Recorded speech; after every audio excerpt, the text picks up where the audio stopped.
You're listening to the Options Insider Radio Network, the home of the Options Podcast. For more quality options programs, visit theoptionsinsider.com or search for Options Insider Radio Network in your podcast provider of choice. Listeners can also access all of our programming through our mobile app available in the iTunes and Google Play stores. Select programs are also available via live stream at mixlr.com/options-insider. That's mixlr.com/options-insider. Don't forget to follow along with your favorite programs and submit your own questions for the hosts at twitter.com/options, stocktwits.com/options, facebook.com/theoptionsinsider, or via questions at theoptionsinsider.com.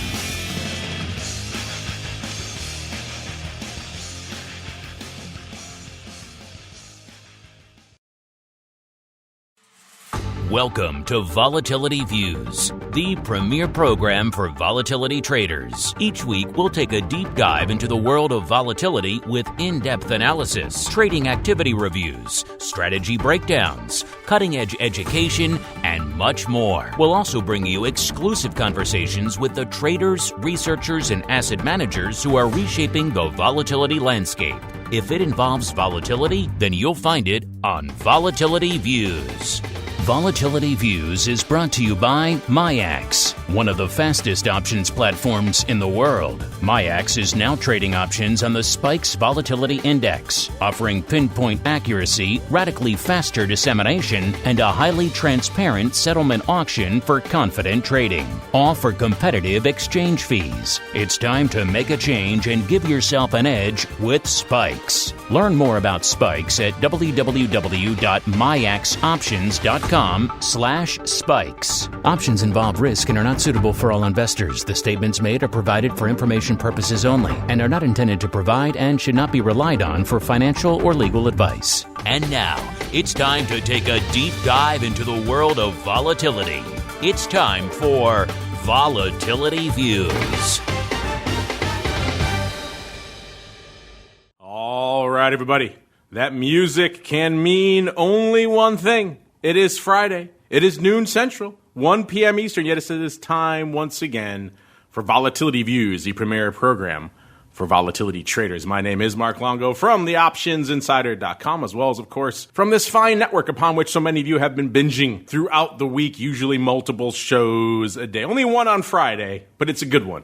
It's a doozy. So make sure you guys, if you like what you hear, keep those reviews coming on your platform of choice. And new folks can continue in these troubled times to discover our content. Keep hitting us up with those questions, too. We do love to hear from you guys. Just not usually on, the iTunes or the Google podcast platform. Those usually take a while to make their way to us. If you have a question, hit us up via the more timely routes out there. Let's see who else we're hearing from on the old program today. First, let's go out to the MIAX hot seat, where I'm pleased to say we are joined once again by Mr. Tom JARCK, the volatility product specialist over there in MIAX land. Tom, welcome back to Volatility Views, sir.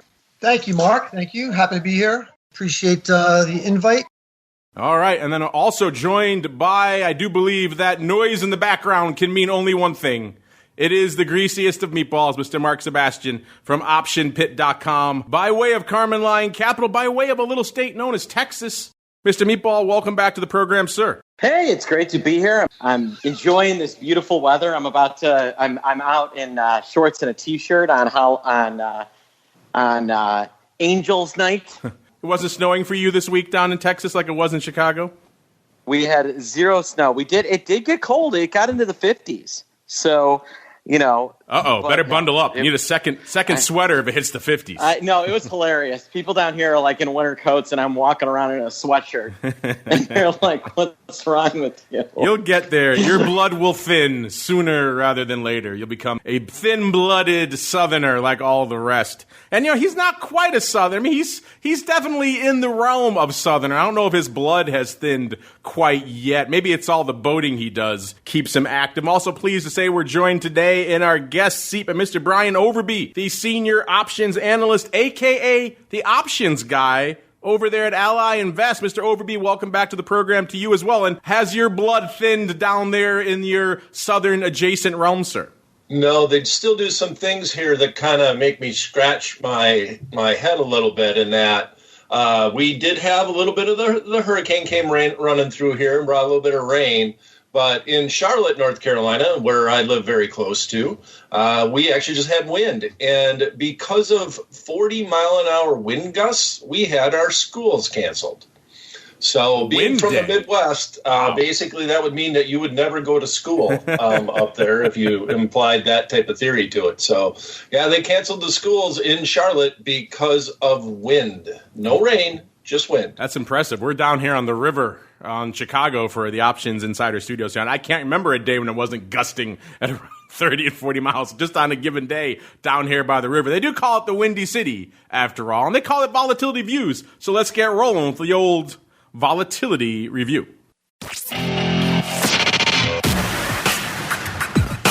It's time to break down the latest developments in the volatility trading world. It's time for the Volatility Review.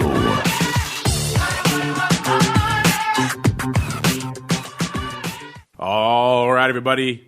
Time for the Volatility Review, the portion of the show where we look back on the week that was and indeed still is. From a volatility, trading, and trending and analysis and unusual activity and all sorts of perspective. The cash indices, the futures, the options, all that good stuff. The ETPs that I know you guys love or love to hate, and a whole bunch more. Coming into showtime here at the end of the week, it seemed like yesterday maybe the market was putting some of the red on the screen that we saw earlier in the week behind it, starting to fight back into rally mode. Today, nope, not so much. A lot of red back on the screen. Pretty much giving back all of yesterday and then some out there. S&P, once again, the Goldilocks off right around 1.7%. The Dow off about 1.33%. And once again, the NASDAQ leading the charge, this time in the wrong direction, off over 2.5%, about 2.6%. So a pretty blood red day out there after we had a slew of earnings in the tech space last night. A lot of the big names you guys like to watch were reporting, and apparently en masse, collectively, the news is bearing down on the market today. Coming into showtime here, we see our old friend Spikes, shall we say, well north of where it was this time last week, at about a 39 coming into showtime. That puts it up a little over 10 handles, about 10 and a quarter handles from this time last week, which I do believe, I'll have to check, but I do believe is outside all of our realm of prognostication. I don't think anyone had a 30-plus handle, let alone a 40 handle or close to it on our crystal ball, but I'll check to confirm. VIX cash was at about a 38.5 coming into showtime, puts it up about 10 and a quarter, pretty much exactly as well. So Spikes and VIX cash both moving in lockstep over the course of the week. And our old friend VVIX, aka the volatility of volatility, at least while we're waiting for the Viking/V Spikes to get cooking over there, that's at about a 150, listeners. We always talk about, the 120 being, hey, that's pretty elevated, that's pretty frothy. We blew the hell through that. We're up 30 handles from this time last week. Got about a 150 coming into showtime. So that should tell you, if nothing else does, that things are frothy, things are turbulent out there right now. So a lot to unpack. Let's start with our guest. He hasn't been on in a little while. I think it's been since July that you've been on the Volatility Views program, Brian, so it's been a while. What's been lighting up your tape and the tape of all your legions of options traders over there at Ally Invest this week, sir? Well, obviously, where our volume really comes from on the retail side, I guess I don't know if that's obvious, but whenever we see a big day in earnings, and it seems like Amazon likes to lead the way. They've always announced on a Thursday before a Friday expiration. They've always chosen to do that. But then it looks like everybody else is joining in. We got Apple, Facebook, all of these FANG stocks joining in, and that's added so much volatility. Overall, it's kind of odd because almost all of them are down 5% on the day. And actually, on our show yesterday on the Options Playbook Radio, we actually talked about a volatility trade in Apple and Facebook. We kind of did a pairs trade yesterday, if you will. And so we're seeing that's where our volume is coming in at. So we have a lot of volume overall in those underlying stocks. They represent a big percentage of our option trading holdings. And today, obviously, with the activity, we're seeing we're going to have a big trading day overall here over at Ally Invest. Would you say, Brian, that earnings is kind of the key driver for a lot of your folks out there? They love playing during these otherwise turbulent times, sir? Well, and I don't think there's any in between when it comes to the clients, because I get a lot of questions about it. I usually try to address in particular when those stocks are announcing earnings. I either do it via the podcast or I do it via sending an email out to our clients, because just people want to know exactly what's going on, what the expected move is after earnings in these underlying stocks. And so I usually try to address those topics, and I do get a lot of feedback on it. And so either the people overall, and I think it's right down the middle. Either half of the people want to trade after earnings and half of them just want to avoid it. In other words, they just want to move on and get this earnings event over, get rid of that volatility, and I'm just going to totally avoid options in general. I personally like it because, like, you look at a stock like Amazon, you have all this juice that comes in from the volatility, and then you throw in the fact that you have an expensive underlying, which adds premium, and all that premium has to go away in one day. So it just makes it real interesting to do trades on that one day after they announce earnings, now that we have weekly option contracts. So, which I guess nowadays they're not quite as new as they used to be, but it does create a very interesting dynamic when all the FANG stocks that are basically driving the market higher in general since the pandemic all decide to announce earnings on the same day overall. And hence we see the VIX, why not? Let's throw it in there. We have the spikes and the VIX way up. The VIX over 39, and we also think with the spikes is actually at 39 too. So you throw in that much volatility in the marketplace, and if you're a real trader, I don't know how you don't trade on this day. Yeah, it's one of those days it's kind of hard to ignore. It's like the black hole of the option space. There's so many names reporting. Even if you like to stay away from earnings, and it's hard to argue with that approach either, it's still a day you have to pay attention to, because obviously it has some market moving impact and potential when so many, pretty much almost all of the FANGs are reporting in a single day. It's kind of hard to ignore that, especially given their size in the major indices out there and how much market cap and market share they dominate out there. All right, Tom, it's been obviously a surprisingly busy week, perhaps, although we can't really use a surprising word anymore because it's 2020 and every week is crazy going forward. But it's been an interesting week nonetheless out there in the volatility front. What's been lighting up your tape in volatility land this past week, Tom? I got a few things for you. Well, first I'll say that storm is hitting us pretty good here on the East Coast, where we have. I live in a town that's between two rivers and the ocean, and it's a lot of low-level flooding going on from Zeta. But one of the things I want to say was your show last week. You had a guest on who I guess was on back in February, and I took that as a piece of data, and it sounded like he was somewhat of a contraindicator. Yeah, he's a little scary when we have him on because the week after he's on, everything melts down. Yeah, so I sold everything. I bought puts. I bought vol. No, I'm just kidding. But yeah, I thought that was pretty funny. But overall, just the markets are I think just really reacting to the COVID for the most part, as well as lack of stimulus, and then with the elections coming up, there's definitely a lot of uncertainty. I'm thankful we're finally getting to the election period because we've been talking about it for a year now. So it'll be nice to get through it whenever it ends. I don't know when the final determination will be of who our next president is. But so MIAX has been very busy. As you know, the launch of the Pearl Equities exchange, as well as the announcement about the MGEX, the Minneapolis Grain Exchange, so that's been keeping them very busy. I will say you had a great interview with, I think it was last week, with the CEO, Tom Gallagher. It was a really, well done interview. I actually learned a lot from it, so it was good. I'm glad I could help educate you about MIAX, sir. That's my job. Yeah, here. No, it's good. So, I'm actually not working I've been in the office a couple times in the last couple of weeks, so it's, I've been able to actually see a few people, but not many. I think just vol-wise and market-wise, it's just all about, the elections now. And obviously we've rolled over a little bit on this COVID thing and, which who knows where this, when this ends up ending, which probably never will. So I'll let Mark jump in.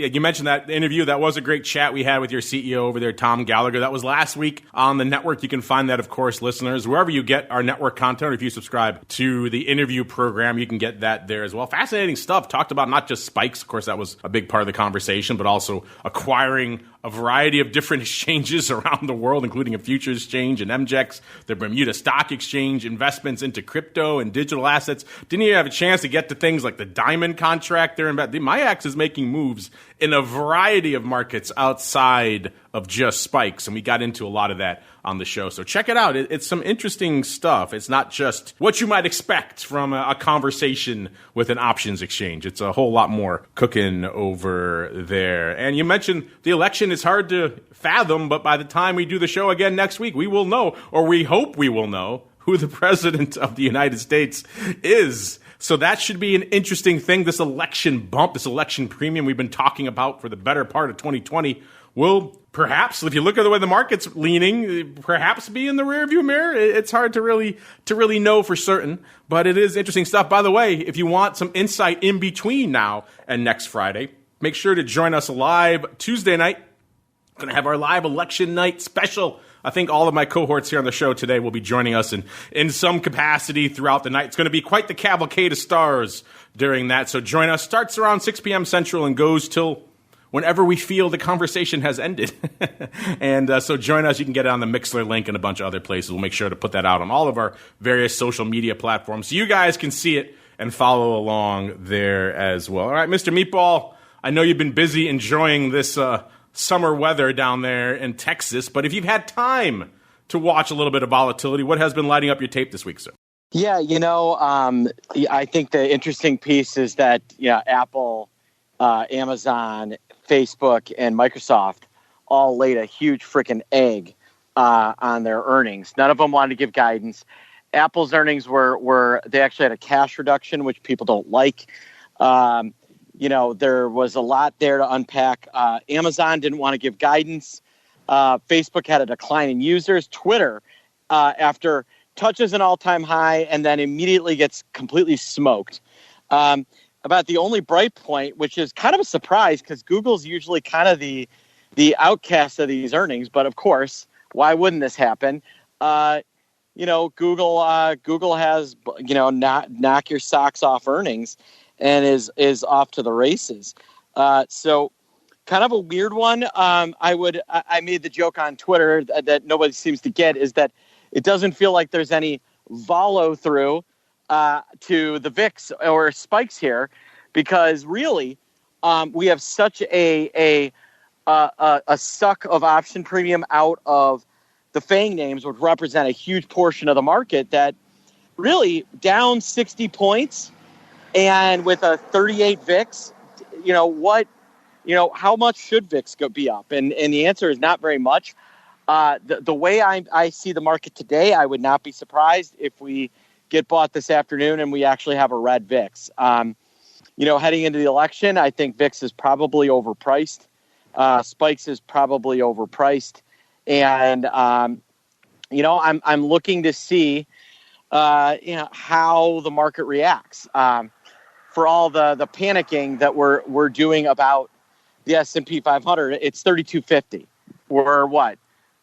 What is that? 4-5% off the high? Oh no. Woe is me. I think we'll be okay. So I've been kind of fascinated by what's been going on.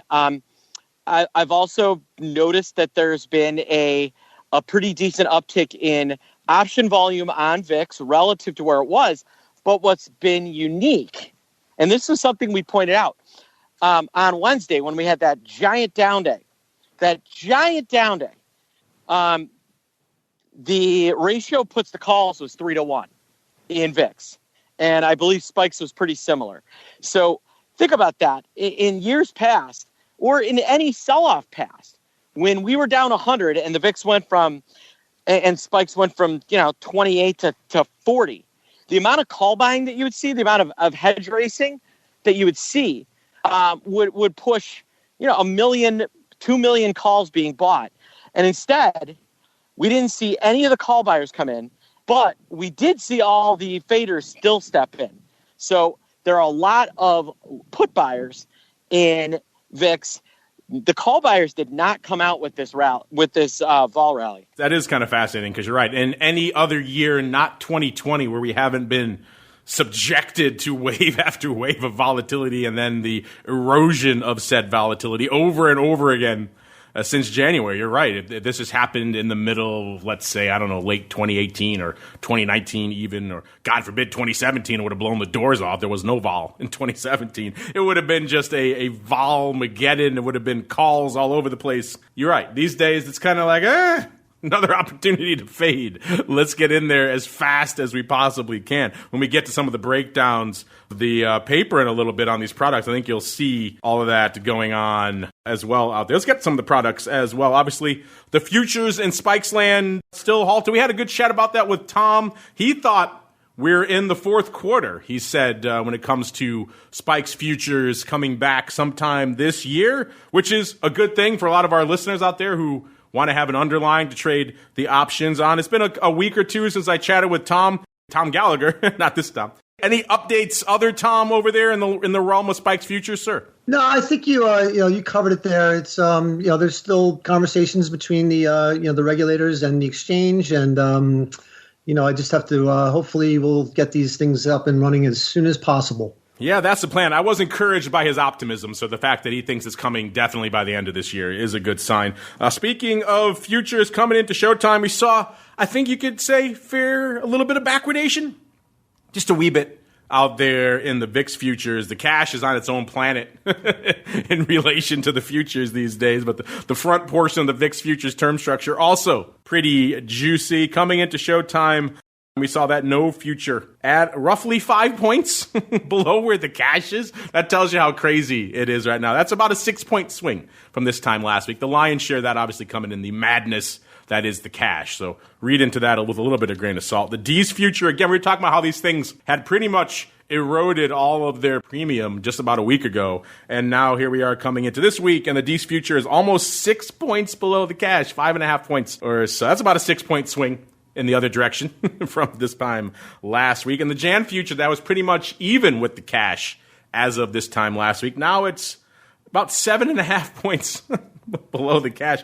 That's about an 8-point swing since this time last week. So a lot cooking, a lot popping off, particularly in that front portion of that VIX futures term structure. And like we said, the cash is just kind of doing its own thing these days. Mr. Meatball, what's lighting up your tape out there in this, shall we say, juicily backward VIX futures term structure, sir? Yeah, that's just it. It's super backward. And yet there's not really a lot of hedging drive. And I think that's the weird part. There's not been this giant spike in volatility or spike in volume across any of the volatility products, ETPs, futures, you name it. People are just kind of like, yeah. Any of the hedging I'm seeing is being done directly in the indexes and not using volatility. And I think that, again, goes back to the fact that, we're going from, 30 to 38. We're not going from 15 to 38. And that's part of the reason why the price action has been the way it is. Vol hedging is not dead, but vol hedging is a lot less useful when we've been above 25 for 10 months. If you were long VIX calls or VXX calls or VXX, you got a little help. But we're down. How many points are we down this week, Mark? 150 in the S&P, something like that. Something like that. Yeah, I mean, how much is VXX up? Maybe 10%, something along those lines. Maybe 15%. You're not getting the push higher in the futures. That's why, at least for now, a lot that approach to hedging has been abandoned. But on the other end, the panic in SPX options of the volume suck is over. They have picked up their volume. So has SPY, and more. And a lot of concentrated trading right now. I mean, look at the volume in the options that expire today. It is phenomenal. So there is not that same kind of abandonment in indexes. So when you look, it appears that a lot of the vol hedging has kind of flowed into SPX and SPY. Certainly hard to argue that. You look at the volume numbers. We'll get into those in a second. Brian, I know you've been watching the wildly swinging VIX futures term structure out there as well. What's been catching your eye out there this week, sir? All right. Yeah, we've been talking about the VIX in general, just with all of our clients and on a lot of my events across YouTube and Twitter and everything. In that, we're looking for more volatility going out in the future, even though the actual historical vol in the SPX, the actual movement of the index has actually been down recently. And normally when we get to all-time highs, very rarely do you see the anticipated implied volatility going forward. But my biggest point here is that they were right. And by looking at it, a lot of times people are saying, oh, we should be selling vol when it gets this high and selling vol when it gets this high. And I've basically been talking a lot about the fact that, like back in March, if you were buying premium, it was a good thing. Buying premium was a winner if you were getting direction right overall. So even though the vol has been extremely high, to see the VIX get the big spike up when we finally get some historical actual movement, some actual movement in the index. Now we see, the VIX and the spikes all back up around 39, but we're still anticipating a lot of volatility just going into the year's end. And that obviously to me is just people hedging more so than speculating. The open interest on out of the money SPX option contracts is really what's driving this. Seeing a lot of people coming on in and buying those puts relative to the calls, just way more volume on the out of the money put side than out of the money call side.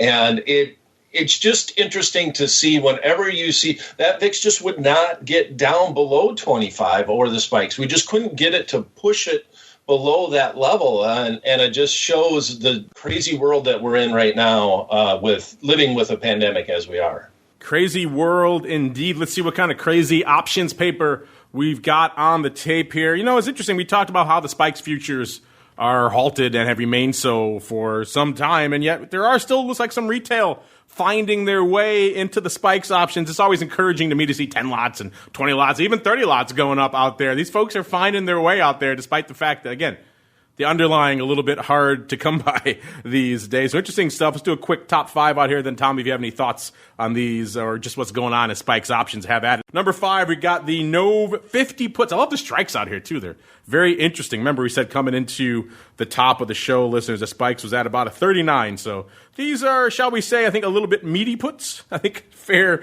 to put it mildly out there. Number 4, the NOV 23 calls. Number 3, back to some meaty puts, the D75 puts. Someone likes really meaty puts out there in Spikes land. Number 2, the NOV 47 half puts, also fairly meaty. And the number 1 position out there right now, Feb, going out to Feb, the Feb 11 calls. So meaty calls and meaty puts are the orders of the day out there. Tom, are you surprised that Spikes managed to have some resilience despite the fact that the future is still in limbo right now, sir? Yeah, I mean, like you said, it looks like these might be some retail type trades, but I mean, they're small, but they are strange strikes because they're deep in the money. So, I'm not sure if someone's trying to do this as a replication for the future or what, because they're very high delta options for the most part. It's but I think if people are trading outright and they're not, they don't need to hedge with the future. It's the market making community and the liquidity providers that need that hedge. Whereas if you're just looking to take a directional view or some kind of a vol view, you can just trade the options. So I don't, but it is a little strange that they're in the money options. I think that Mark, what you've got is you've convinced. Ever since the word meefy came into being, you love that with meaty and beefy options, retail traders have been all over these deep in the money calls. These are definitely meefy options that they're trading. These are super meefy. Who needs a future when you could just create it yourself using the options? It seems like someone is up to exactly that out there in Spikes land. We're going to get to those aforementioned meefy options out there in UVXY, or perhaps not so much, in a little bit later on in the show. First, let's break down what's been a pretty rock'em sock'em robots week for VIX options. Coming into this segment, we see actually a surprisingly light amount of paper out there in VIX land, but again, we have seen a few shocks to the system this week, so by the end of the week, the fifth time, maybe not so much. 368,000 contracts on the tape as of a few minutes ago. The most active contracts out there today, almost 35,000 of the DEES 23 puts. Lighting up the tape today, about 31,000 of the NOV 25 puts, about 20,500 of the DEES 50 calls, getting back to those meaty strikes out there, or maybe optimistic strikes is a better characterization of them. And then we got Jan 19 puts, 19,000, and round out the top five out there in VIX land today. We've got the NOV 45 calls. Actually, particularly on the tops, before I get to that, let's break down the top positions out there in VIX land today. We were talking, Mark, you were just saying about how you didn't see the call players come in this week like you might expect. Well, that is certainly reflected in our top 10 size positions in VIX land right now. There is only one call in the entirety of the top 10 out there right now. I can't remember the last time we saw that. Usually there's at least 2 or 3 somewhere in the top 10, but one call in a product that is predominantly calls all day, all the time.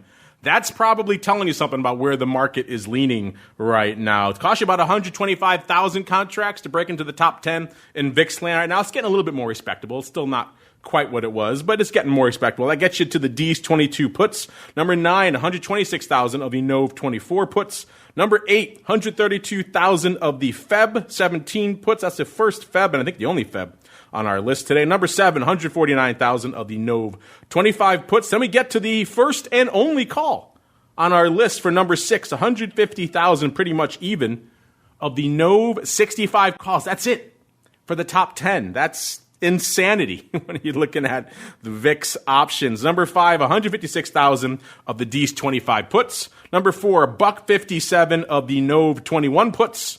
Number 3, 163,000 of the March 17 puts. Number 2, $163 as well of the DEES 20 puts. And number 1, with a little bit larger bullet out there these days, but still nowhere near what it usually is, 201,000 of the December 23 puts. Total of about exactly 7 million open out there right now. And get this, about 3.75 million open on the puts and about 3.25 million on the calls. So, Mark, does that just reinforce what we were just talking about? In the top 10, there's only one call, and in the entirety of the open interest in VIX land right now, puts are actually beating calls right now, sir.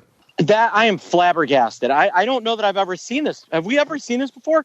One of the top 10 strike. It used to be the other way around, right? It's always the other way around, yeah. Maybe one put, maybe 2 if things are one call. And these are big put positions, right? These are a couple 100,000, 200,000 open puts. I mean, there is what we're seeing is, like I said, the put players are staying in and the call buyers are all gone. And that makes me wonder, what does, I've got to really think about how this is going to affect, what happened, if we do get a leg higher or a leg lower, right? How does all of that put open interest affect, what's going on? I mean, could we get a true VIX crash if we fall hard enough and the market makers have to basically short a bunch of futures down lower? Could you see a giant vol move lower, a la, something along the lines of what took place with oil, not going negative, but a true tank job on some of the long vol products? And you got to ask yourself if the answer is yes. That is absolutely nuts, and something that I have to do some serious thinking about, because we've never seen this type of paper flow before. Is that hedging going on someplace else, or because like I said, we are seeing put buying in SPX, or is this just a ton of put buyers? I got to wrap my head around this a little bit, because that is just nothing we've ever seen. Maybe if you go back to like one of the weird, aberrant, quiet non-months of, let's say, 2017, when nothing was really trading and there was a couple 100,000 maybe different in each direction. Maybe that's the last time we saw puts outpacing calls or something weird like this popping up. But in a hot and heavy active time with only one call on the top 10, I'm hard-pressed to recall another time when we've seen that in recent history. I'll have to reach out to the once and future Dr. VIX over. He's the keeper of all my VIX historical data. See if he can come up with another time. But this is certainly, if not unprecedented, at the very least, a highly, highly aberrant scenario out there right now. Let's break down a couple other days here really quickly, because obviously it was a pretty active week out there in VIX options. Yesterday, 672,000 contracts on the tape. The big contracts were 53,000 of the D's 23 puts, and there were some calls lighting it up yesterday. We saw about 38, almost 39,000 of the NOV 45 calls trade, 27,000 of the NOV 42 half calls, and 26,000 of the NOV 35s, followed by about 23,000 of the Jan 21 puts. Wednesday was the big dog. Yeah, 758,000 contracts on the tape on Wednesday. The big prints. Now, this was all puts all the time on Wednesday. 48, almost 49,000 of the D's 25 puts, 35,000 of the NOV 21 puts, 35,000 as well of the NOV 23 puts, 33,000 of the NOV 25 puts, and 27,000 of the NOV 27 puts. So nobody had any time for calls on Wednesday. Tuesday, let's see, 417,000. So all respectable days out there this week from a volume perspective. The number one print, yet again, most active contract, 40,600 of the D's 23 puts. You're starting to see a bit of a pattern here. Listeners, followed by 21,000 of the NOV 28 puts, almost 21,000 of the D's 18 puts, and then 17K of the D's 30 calls, and 12,000 of the NOV 30s. Monday, also a very active day, the number 2 day on the week. Of course, today's not done yet. We'll see. 720,000 on the tape there for Monday, with about, let's say all puts all the time out there. Let's see, number one was the D's 25 put with 50,000 contracts going up on Monday, followed by number two, the D's 23 put, 45, almost 46,000. Number three, 44,000 of the NOV 27 put. Number four, 38,000 of the NOV 25 put, and round out the top five on Monday, the NOV 24 put with about 33,000 contracts on the tape. Just a ton of paper out there, and like we said at the top here, just pretty much all puts all the time. This is interesting time. Now, if you believe this paper, it looks like it's setting up for an enormous vol crush. But then again, as the Rock Lobster alluded to on the Option Block show yesterday, can it really be that easy if the whole market is leaning one way? Does that maybe have to give you a little bit of pause to say maybe we need to fade this out here? Either way, I'm always a little bit leery when everyone's on one side of the trade, and it does seem like everyone and their mother is definitely on one side of VIX right now. How will that work out? We shall see. Meanwhile, let's go out to the product you guys all love to fade all day long. Maybe not so much this week, though. Taking a little break on the fade, but as we talked to at the top of the show, also not a huge up move for this one. Actually getting a little bit back right now. It was at about a 26 coming into showtime. Now it's at about 26 and a half. That puts it up a little over 4 points from this time last show. Again, if you had heard what we said at the top of the show, if you had heard about how much of a sell-off we saw in VIX, how many points were down in the S&P, or how much of a rally in VIX, I should say, how much of a sell-off in S&P over the course of the week, you probably would expect a little bit more juice out there in VXX. You had about 4 handles is all we're good for here on the week, at least right now. So interesting move, but not exactly an explosion, really, of much prominence. It got a little bit higher than that intra-week, but it gave up much of that very quickly out there. Again, coming into, as of a few minutes ago, we saw a little bit north of 122,000 out there. Let's see, looks like they added a little bit more now. It's 162,000 as of a few minutes ago right now. With the number one contract out there in VXX land today are the OCK 26 puts, about 9,600 going up on the tape. Let's do a quick top 10 rundown. We don't have time. Let's do a top 5 because you have other stuff to get to today. We don't have time for Where's Caldo out there. But spoiler alert, there's only 2 calls in the top 10 out there this week in VXX land. So that should also tell you what folks are up to out there. Number 5, we got the Jan 18 puts, 27,000 of those. Number 4, 27,000 as well of the OCK 20 puts. Number 3, 30, almost 31,000 of the NOV 30 calls. Number 2, 31K of the NOV 17 puts. And number 1 with the bullet, 67,000 of the Jan 15 puts. Mr. Meatball, I know your crazies out there love themselves some VXX. Maybe they didn't get what they were hoping for from a pop this week in VXX, but also if they're fading it, maybe they were happy they didn't get that much of a pop. What was your take on the, I guess, somewhat weak move we saw in VXX this week, sir? I mean, we on Wednesday, we basically advised long VXX in the morning and out of it in the afternoon, and that was exactly the way things played out. Even as we settled on the lows down, 120 on Wednesday, VXX was nowhere near any of the highs, and any opportunity they get to fade these moves. So, the way VXX has moved is buy it in the morning and sell it in the afternoon, because if you hold it overnight, they're going to absolutely tank it. And that is kind of what's happened. So I don't exactly know what I would do with it. I don't think that, I don't think that holding a bunch of calls for next week is gonna have a good payout. I think that you'd want to be out of it by kind of Tuesday midday. My guys are all over this. Like I said, we did put it out to our Vol Edge clients. It popped up in Little John. Calls popped up in Little John, and then calls popped up in our Sharp Bets as well. So it across the board, we saw retail buying VXX and buying VXX calls. But then by the end of the day on Wednesday, it had turned entirely the other way into a huge fade. So kind of the exact same setup in VXX that you're seeing in VIX, right?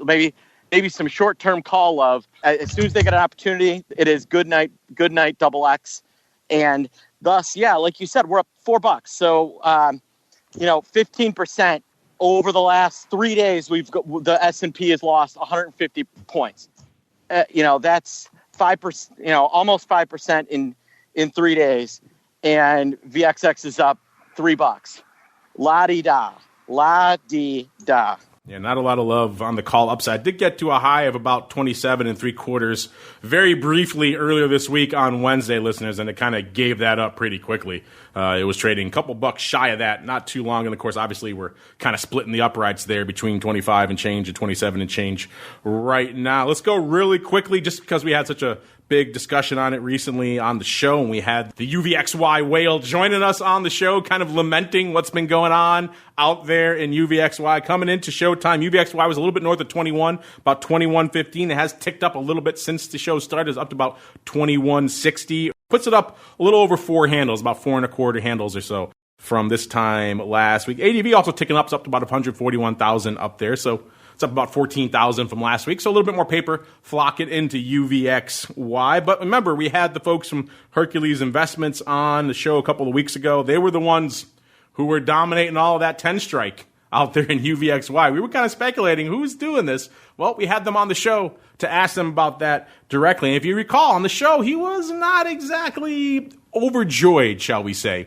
with the performance of UVXY. And he had threatened to close it the subsequent Monday. He kept it on for another week, but is he still open out there? Well, let's look at the top positions in UVXY to find out. And as you recall, last week, listeners, the number one position out there in UVXY was about 40,000 of the DEES 10 calls. He also had about 18,000 of the NOV 10 calls and about 12,000 of the JAN 10 calls. And fast forward to this week, the only thing on the 10 strike this week are about 12,000 of the JAN 10 puts. So looks like our friend got the heck out of Dodge out there. The number one position out there right now are the JAN 12 puts, which was pretty much the number 2 position last week. So sounds like the folks over there in Hercules had had enough of UVXY, at least for the time being. Will they get back in? I think they were threatening to switch their premium and their trading over there to VolQ, which is kind of interesting. They want to go NASDAQ now as opposed to UVXY, which is kind of interesting. So we'll hear more about that, I'm sure, in the coming weeks. But looks like they got the heck out of Dodge when it came to UVXY. You know what didn't get the heck out of our way, though, was just earnings vol. It was kind of all earnings all the time this week, listeners, outside of everything macro going on out there. Let's see who we had. Just a quick rundown of the names we profiled. Remember, you can get the earnings move results, and earnings season reports courtesy of our friends over there at ORATS. You know how to get them. It's all free. TheOptionsInsider.com is the place to go. Monday was Hasbro. Tuesday, 3M, Caterpillar, Lilly, Merck, Microsoft, AMD, JetBlue. Wednesday, UPS, Boeing, our friends across the street there, GE, Six Flags, Pinterest, Etsy, Gilead. Thursday, the big dog, Apple, Amazon, Google, and Facebook. Pretty much most of the FANG right there. And you got Starbucks, you had Nokia, Twitter, another one, WWE, kind of lost in the rift there. Overstock, Blizzard, Activision on the gaming front today. We had Exxon Mobil, I do believe SIBO was before the bell today as well. So a lot of names popping off over there. I know, Brian, you guys watch a lot of earnings vol. You say that's a big driver for a lot of your clients. Obviously, Apple, Amazon, that's going to really dominate a lot of people's attention out there this week. But what were your clients out there in Ally? What were they paying attention to, and what were they trading out there as a result of all this earnings volatility this week, sir? Well, the FANG stocks were driving everything, and that volatility, if we have volatility in that underlying, that is going to drive volumes at our firm. But there's one thing that I'd like to kind of point out, and actually, Mark, you and I were talking about this before we taped Options Playbook Radio this week. We were talking about the fact that Ford was announcing earnings. And I'm going to bring up Ford because I saw something that was just very odd. And once again, in these times, I don't know if this is odd or just normal because I'm kind of confused about what normal is. But I saw Ford announce earnings on the big down day, and you and I were kind of joking that poor Ford, they finally announce good earnings, and it just gets overwhelmed by the fact that the market is tanking. So I just feel kind of bad for Ford because, they're a good company. They went out, they made some respirators for us, tried to help the country out and things like that. But the stock is still trading, right around $8 or just south of it today. But I saw the volatility before earnings and after earnings basically just stayed the same. And that's just what's so odd to me. And if I just look at the volatility chart inside the Ally Invest trading platform, vol in Ford on a 30-day weighted basis just spiked up a few percentage points and came down even less than that. So we see the vol in Ford, and I just picked that one in particular because I was looking about it and we were mentioning it, but just volatility just not coming off. So what I see a lot of our retail clients do, and what we've been talking about, what's an interesting trade nowadays is looking at long calendar spreads.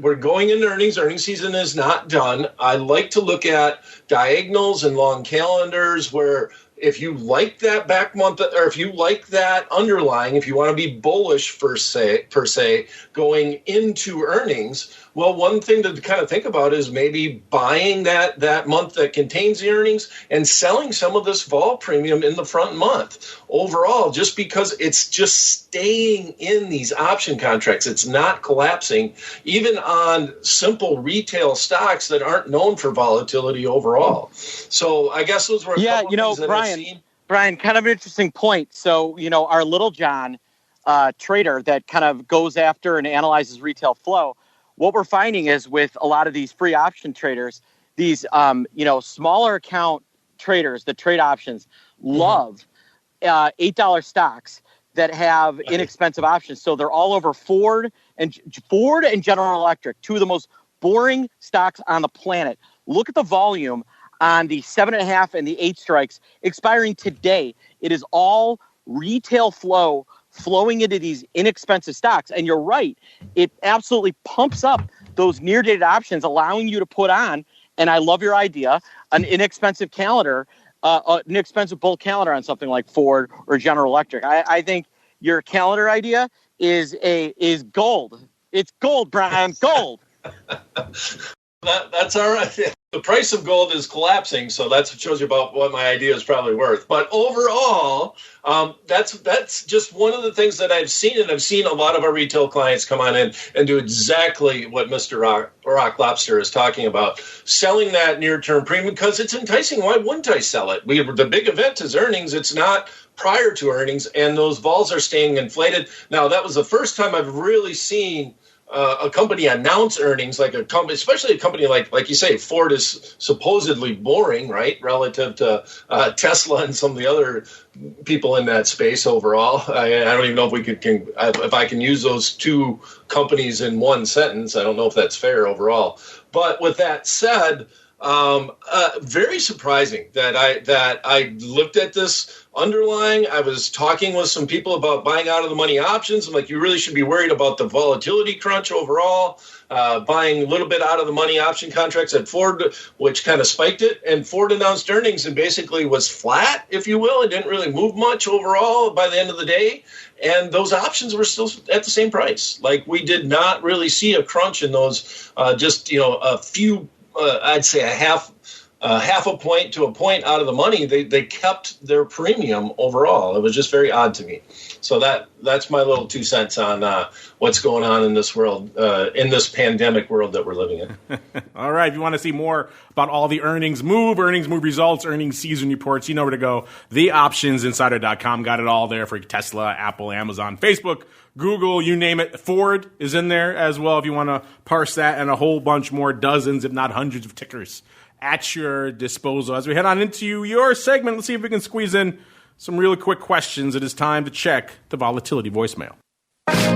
It's time to share your thoughts and opinions with your fellow volatility traders. It's time to check the volatility voicemail. Make your voice heard by dialing 779-669-4VOL. Posting a comment on the optionsinsider.com, sending an email to questions@theoptionsinsider.com, or posting your questions to twitter.com/options or facebook.com/theoptionsinsider. All right, everybody, welcome to the Vol voicemail. I like it sometimes when we obviously get deluged with a lot of our listener questions, but sometimes our co-hosts, our guests, come armed with their own questions. Brian's got a pretty active community over there in Ally Invest these days, and he had an interesting question he wanted to pass along from Jennifer Rodriguez. She said, "Hello, Mr. Brian. The questions I had were these." I'm assuming she's talking here, Brian, about straddles or about implied volatility in an option. She says, "Is this the same as the IM or the implied move of the options price? Is that the same as the EM, aka the expected move in the options price? And what is the difference between the expected move and the OSD?" She's acronym soup here, acronym on the brain.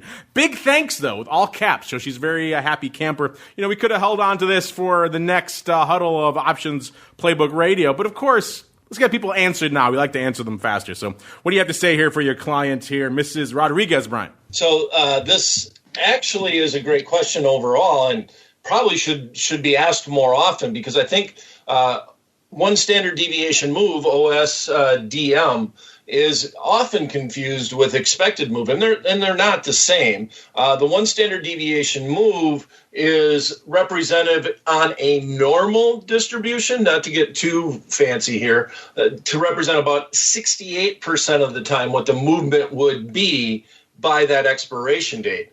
The expected move is also based off of the expiration date. And in this day and age, now that we have weekly option contracts, a lot of times people will quote that expected move specifically around earnings announcements and treat it a little bit more like the over-under on a line in a football game. I hate to make gambling analogies, but this one really applies overall, because the expected move is what the price of the long straddle, or you could even say short straddle if you do the midpoint just in general, is before an earnings announcement. And it's always going to be less than the one standard deviation move, because you're talking about a situation where it's more, I think the numbers, and gosh, this is from, I didn't expect to answer this question, right, but from Sheldon Natenberg's book, I think he's saying about the expected move should be about 80% of what the one standard deviation move will be.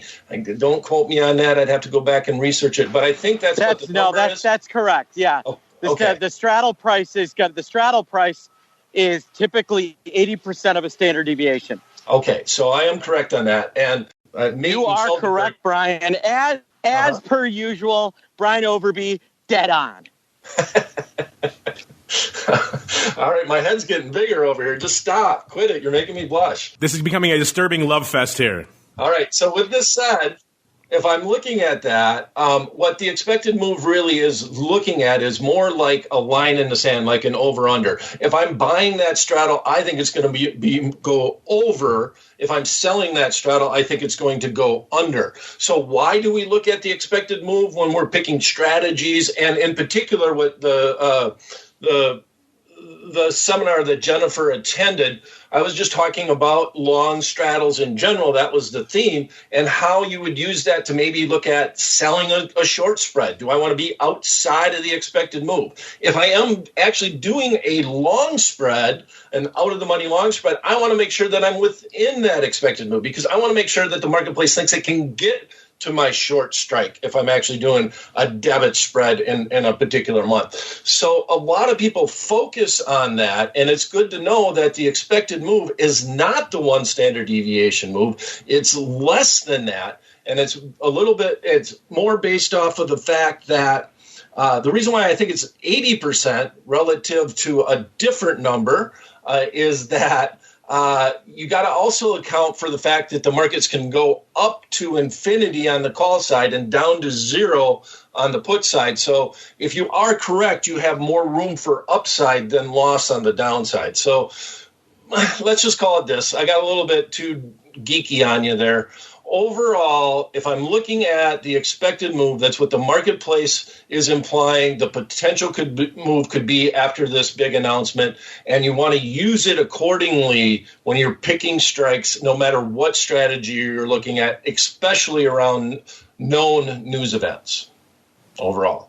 But great question. I'm really glad that Jennifer actually picked up on that, because that doesn't always get defined. I think there's some minutia there where a lot of people think it's the exact same thing. Speaking of minutia, it is that time of the show to dig into minutia and see what the heck we can pick out for the coming week. It is time for the crystal ball. It's time to peer into the future and reveal what the volatility gods hold in store. It's time to look into the crystal ball.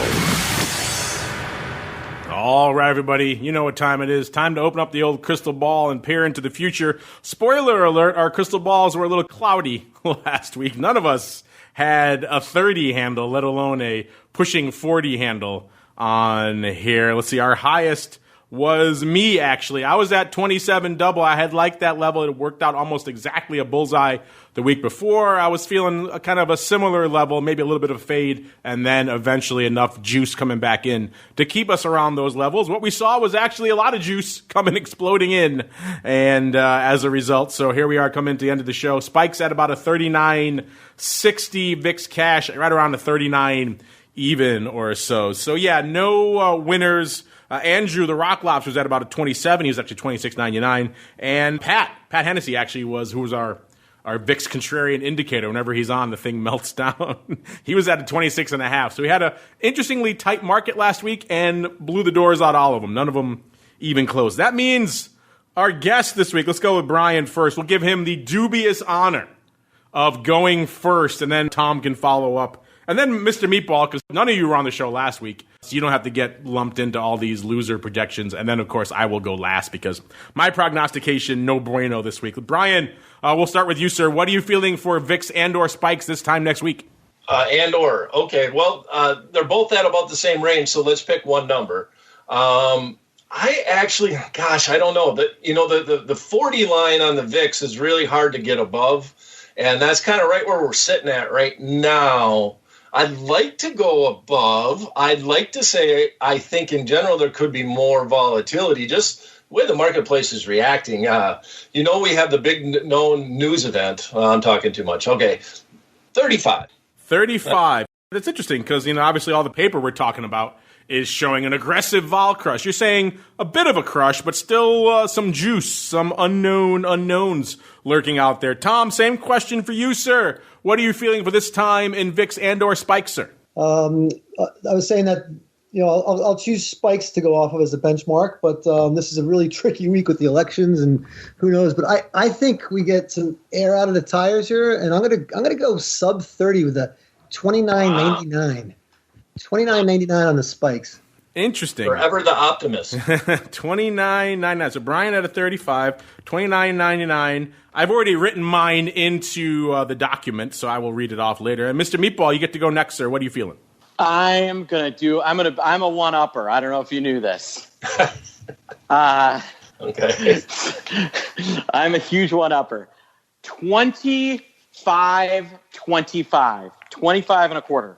25 and a quarter. All right. And just to avoid any allegations that I was waiting to go last and scum anybody, I actually wrote mine in a few minutes ago there. I came in at shy of where we are now, obviously, getting some of that juice off because it's kind of hard with this crazy, massive, as it has been termed, earnings event for the market to go away and certainly with all the paper fading it. It's hard to argue we're going to be higher. But then again, sometimes I like to be contrarian, but not this time. I'm going to say 28.65. So we have a market that's kind of all over the place, listeners. Brian's on the upside this time for a change as opposed to me at a 35. You know, we could see some surprises coming out of Tuesday night, and that number could make a heck of a lot of sense this time next week. We got Tom kind of cut in the middle there, 29.99. Then you got me at a 28.65, and then you got the meatball bringing up the bottom as he is wont to do at a 25.25.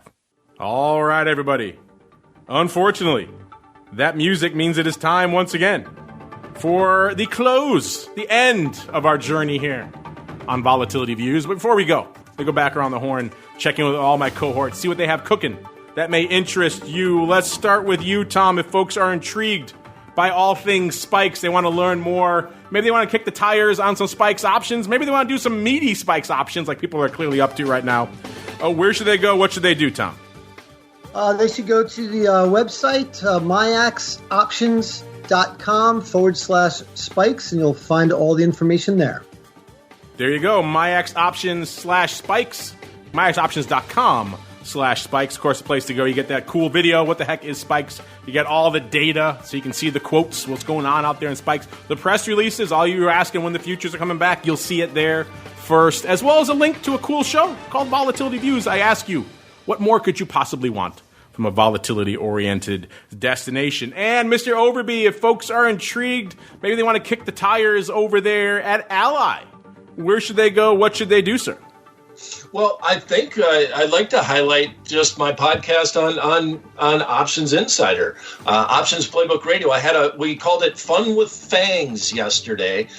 We looked at a trade where we were bullish on Apple on a ratio volatility spread and bearish on Facebook on a ratio volatility spread.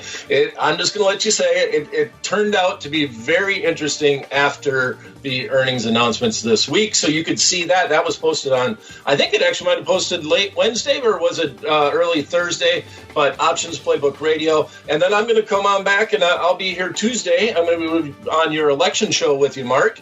And then, as always, I've been tweeting a lot more about our educational events. If you want to keep up with them, please follow me on Twitter. My handle is @BrianOverby. And I guess we'll see you Tuesday overall. There you go. Yeah, so check it out if you haven't done so already. Options Playbook Radio. I know a lot of you are mainlining that show. An interesting one these days, the Fun with Fangs, certainly a timely one out there. And last but certainly not least, Mr. Meatball, you teased your old friend Little John. I'm still waiting for Friar Tuck. But if folks are intrigued, they want to learn more, where should they go? What should they do? Yeah, so you've got an account at Ally, and you want to take advantage of the Robinhood phenomenon, be able to trade off of these silly $8 options and know, hey, where should I go with and what should I do? Then come out to Option Pit and go get your Little John. Go to optionpit.com and check out our blog. I put out VIX content on a semi-daily basis. And there's all kinds of awesome stuff. But yeah, we're doing starting November 1st, we're doing a 90-day challenge. I have put $5,000 in an account, and I am going to double it in 90 days. So if you want to join Nice. Little John, that is going to be the plan.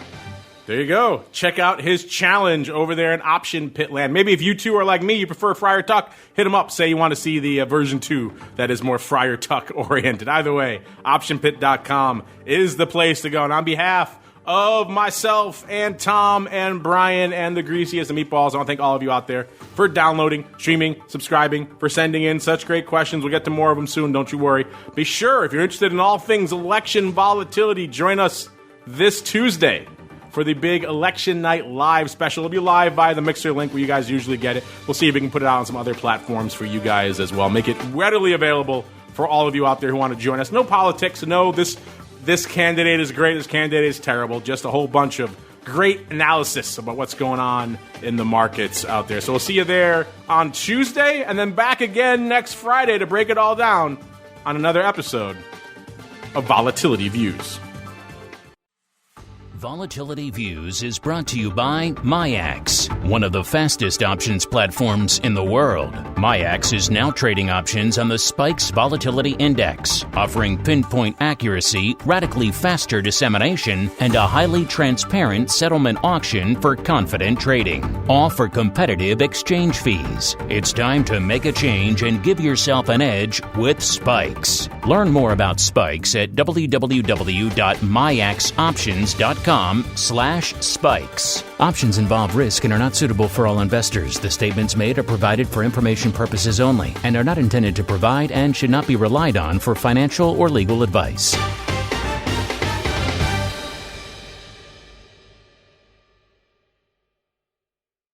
You're listening to the Options Insider Radio Network, the home of the Options Podcast. For more quality options programs, visit theoptionsinsider.com or search for Options Insider Radio Network in your podcast provider of choice. Listeners can also access all of our programming through our mobile app available in the iTunes and Google Play stores. Select programs are also available via live stream at mixlr.com/options-insider. That's mixlr.com/options-insider. Don't forget to follow along with your favorite programs and submit your own questions for the hosts at twitter.com/options, stocktwits.com/options, facebook.com/theoptionsinsider, or via questions at theoptionsinsider.com.